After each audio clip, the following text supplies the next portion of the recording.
What is going on, y'all? It is the Caveman back at it again with another video, and I'm sure you heard if you're a Bills fan, but even if you didn't hear, the Buffalo Bills decided to cut Jacob Hollister. Yes, come roster deadline day, the Buffalo Bills decided, you know what?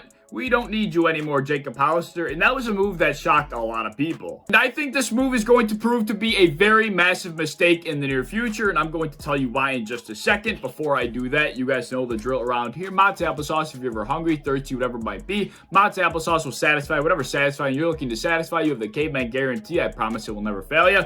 Mott's will acknowledge me one day, and I promise you that. So, Beane and the Buffalo Bills decided to pull this goofy-ass move by cutting Jacob Hollister, and I personally just can't get over it, and that's led me to making this video. If you've been watching my content at all over the last couple months, you would know that I am the furthest thing from a Dawson Knox supporter. I don't think he's got what it takes to be a #1 tight end in the NFL, and I'm just not sure why the Buffalo Bills continuously treat him as one. I have been praying this entire offseason that we moved on from Dawson Knox, or we brought somebody in to help out Dawson Knox just a little bit, just to improve the tight end room, because last year, the tight end production was non-existent. And going into the offseason, it appeared that Beane agreed with that. He literally put the tight end room on blast. A couple months ago, Beane himself went on record to say that he just did not like what he saw from the tight end room this season. The production was non-existent. Other teams did not view our tight end room as a threat, and that needed to change, whether it was through free agency, the draft, whatever it might be. It just needed to change. He literally went on record and said that. I'll have it up on screen. And this was absolute music to my ears, right? For somebody that was not a big fan of Dawson Knox, I was like, finally, they realized they cannot continue to do this to themselves.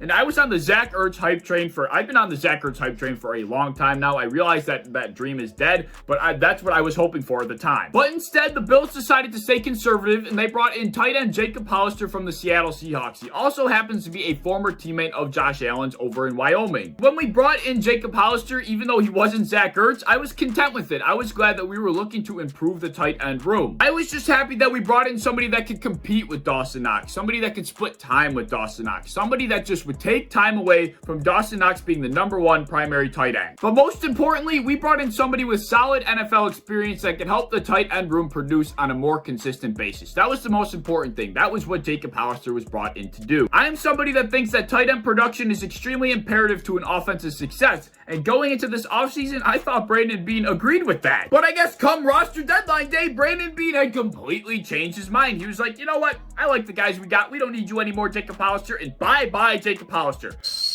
What? This was beyond shocking to me, and quite frankly, it pissed me off. After the initial 53-man roster came out and he was cut, everybody thought that he would be brought back the next day once some IR moves were made. But, you know, that obviously wasn't the case. But I was under the impression that would be what would happen in the next 24 hours at that point in time. And I went on record saying that I would shave my legs if Jacob Hollister didn't come back. I believe that Jacob Hollister will be returning to the Buffalo Bills. If he doesn't, I might lose my absolute cranium and shave my legs. You have no skills and you're a loser!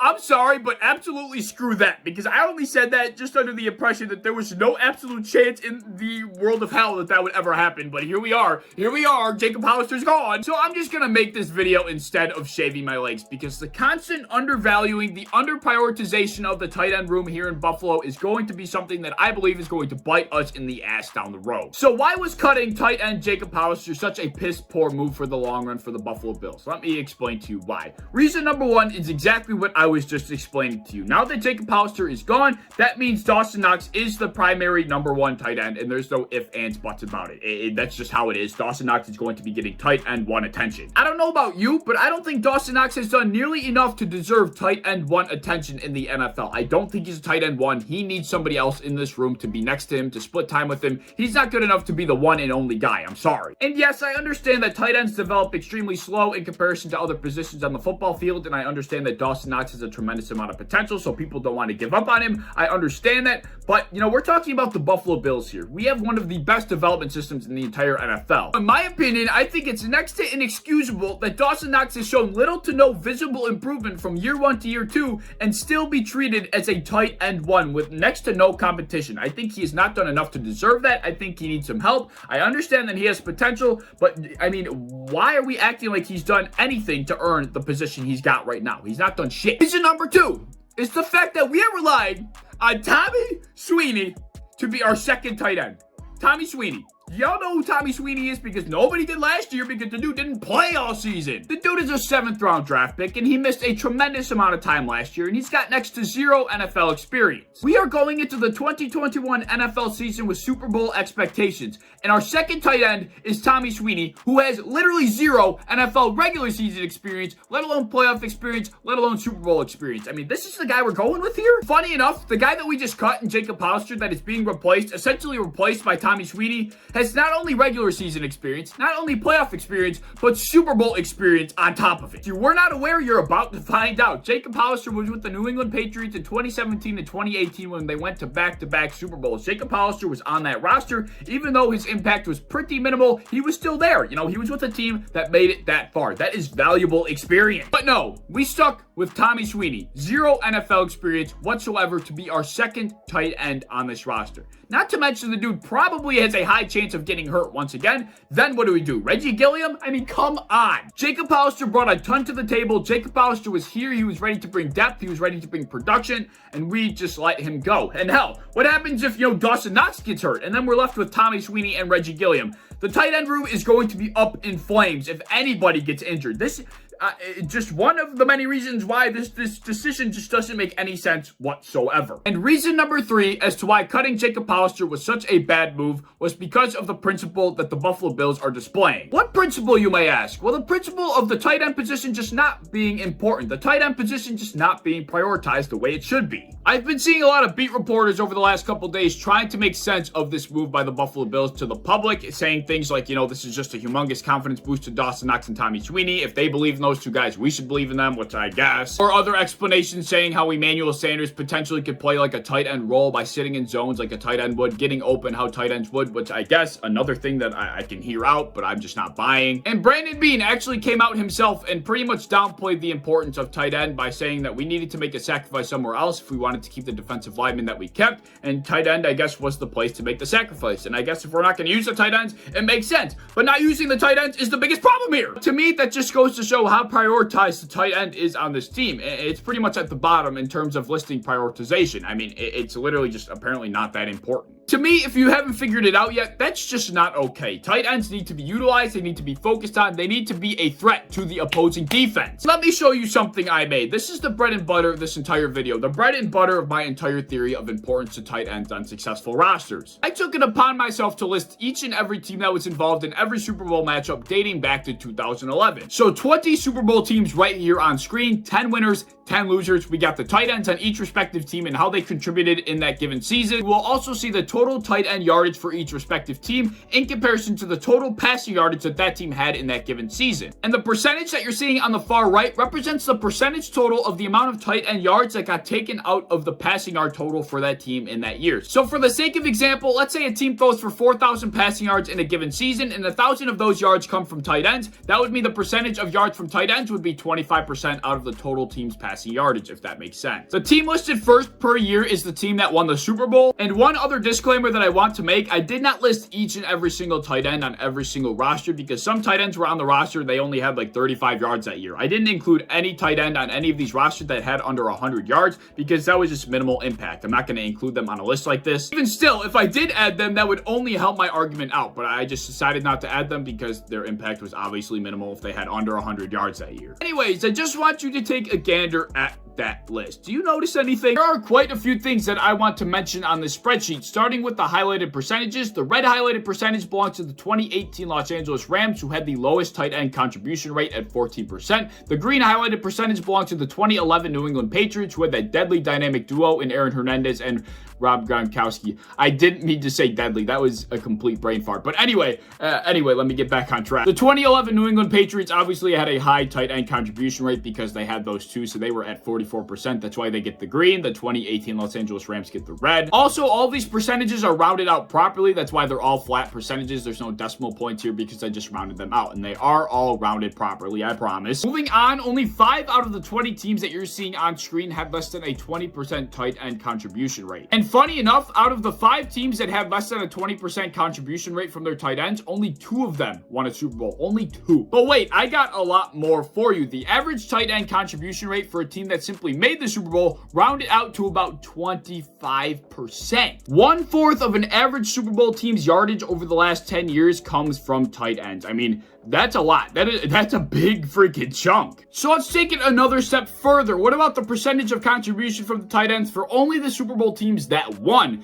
That number also rounds out to about 24%. That's a pretty damn large chunk of contribution from your tight ends when these teams won the Super Bowl. That's a pretty large chunk, right? So why don't we quickly take a look at the tight end contribution numbers for the Buffalo Bills in 2020. Let's take a quick look. Dawson Knox, 288 total yards last season. Tyler Kroft, 119 total yards last season. That rounds out to a nice 407 total yards from your tight ends. So we got a nice teeny weeny number of 407 total tight end yards for the Buffalo Bills in 2020. How many total passing yards did the Buffalo Bills have last season? Let me check. 4,620. Does anybody want to guess the percentage? Does anybody want to do the quick math? Oh, right. 8.8% of our yards came from tight ends last year through the air. I mean,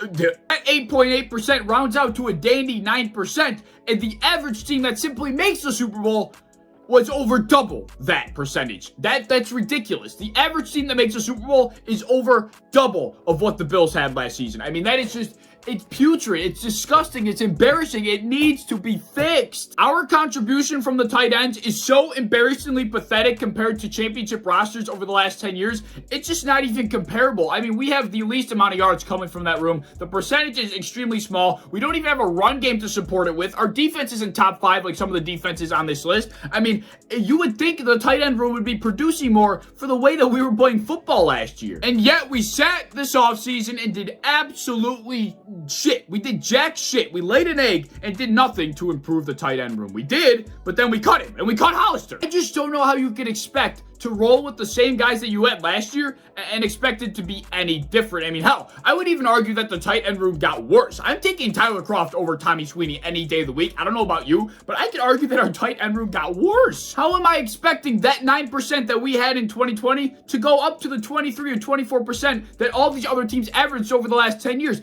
I'm not expecting that at all. I don't think they'll even come close to eclipsing 15%. Like, I mean, it's just bad, man. It's bad. I get it. A lot of these teams have the Kittles, the Gronks, or the Kelseys. I understand that we don't have that. But there are teams on this list that don't have that either. They don't have the Gronks. They don't have the Kelseys. They don't have the Kittles. There are teams on this list that don't have that either, but they still got the contribution from the tight end room that they needed. The rule of thumb should be that if you don't have that number one star at the tight end position, then you have a couple guys that you can spread out the workload to. So a lot of different guys can all pitch in. But no, we don't have that number one star tight end, nor do we have a few guys that could all get the work. I mean, we only have 2, and Reggie Gilliam is not included. I'm sorry, I'm not including Reggie Gilliam here. Tommy Sweeney barely is involved here, and that would mean we're kind of treating Dawson Knox like a star tight end, like he's a number one actual starting tight end, when realistically, he wouldn't be on a lot of other teams. And I get it. I'm not going to sit here and act like this is the one main reason why we didn't make the Super Bowl, like the main one and only reason why. Obviously, that's not the case. A lot of other things play into this,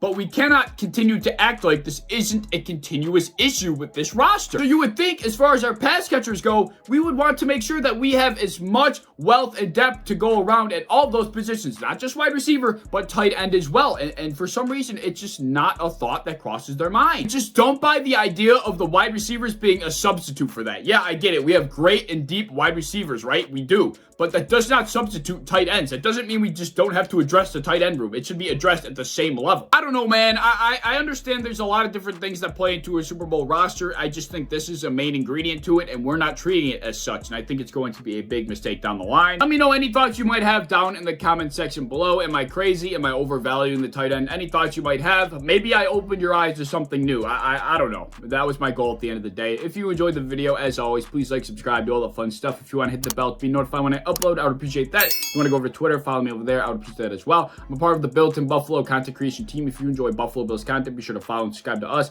and any social medias you might have. And I hope to see you in the next one. Peace.